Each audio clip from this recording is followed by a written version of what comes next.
With question number 3, we're asked for all x in the closed interval from 2 to 5, if the derivative is positive, right, that's important, and the second derivative is negative, which of these tables could be a table of values for f? So a positive first derivative means that we need a function which is increasing. And a negative second derivative means we need a function which is changing at a decreasing rate. So we are increasing at a decreasing rate. Okay, so let's look and make sure that all of our functions are increasing for starters. A, we go 7, 9, 12, 16, that increases. B increases. C is a decreasing function, 16, 12, 9, 7, as is D. So these two are out. We're looking at one of these two functions right here. The rate at which you're increasing must be decreasing. So let's look at our rate of change. For x going from 2 to 3, the function goes up 2, then the function goes up 3, and then the function goes up 4. For b, the function goes up 4, then it goes up 3, then it goes up 2. We want a decreasing rate. This is decreasing. So our answer is B. With problem number 4, let f be a differentiable function. All right, so we can take the derivative. F of 0 is negative 5, and f prime is always less than or equal to 3 for all x's. Of the following, which is not possible for f of 2? So here's the idea. Our function is always, or rather, it has a derivative which is always less than or equal to 3. Okay. Now, if the derivative, let's go to the extreme value, when f prime is 3.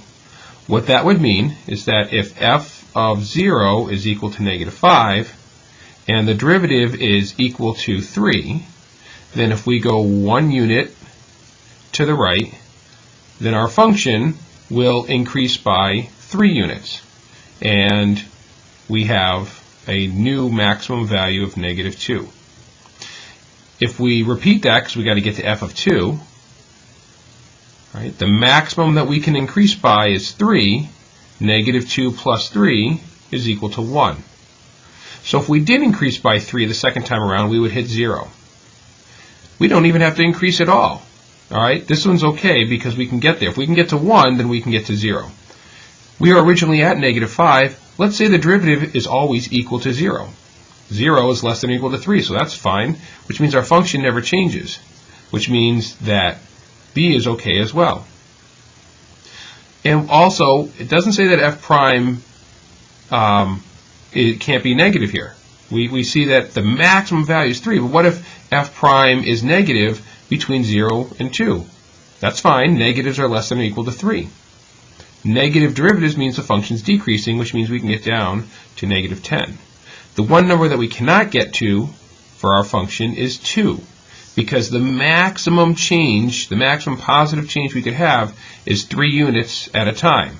So to go from 0 to 1, we go up 3 units, and from 1 to 2, we go up 3 more units, but even going up those 6 units only gets us to 1. There's no way we can get to 2. For number 5, once again, we have the graph of the derivative, and f of 0 is equal to 0. Which of the following could be the graph of f? Well, our derivative is positive, then negative, then positive. So we need a graph which is increasing, and then decreasing, and then increasing. Let's look at our 4 options. This graph is increasing, but then it's decreasing, then it's increasing again, then it's decreasing again. That's too much. This graph is increasing, and then decreasing, and then increasing, and then decreasing again. That's too much as well. We only need increasing, decreasing, increasing, because again, positive derivative, negative derivative, positive derivative. C and D. C is increasing to about, and then decreasing, and then increasing. And D is increasing, and then decreasing, and then increasing. So these two are still fair game. but we need to study our derivative graph a little bit more to distinguish between the two. If we go back here, and there's a couple ways that we can go about this, but we're increasing for a good amount of time, and then decreasing for a short amount of time, and then increasing again. Okay. The amount that we decrease is not all that much. So one way of looking at it is that we have a function here which increases a lot, decreases a little, and then increases a lot. Here we have a function which increases a lot, decreases a lot, and then increases a little bit.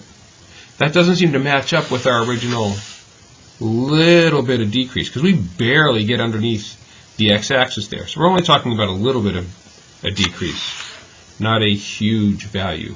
Okay, because again, think of it this way. Let's look at our slope right here. Our slope right there might be something like -4, okay, or -3.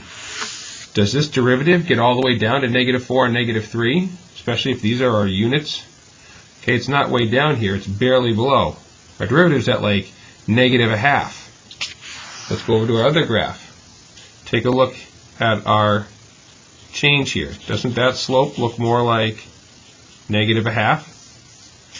C is our answer.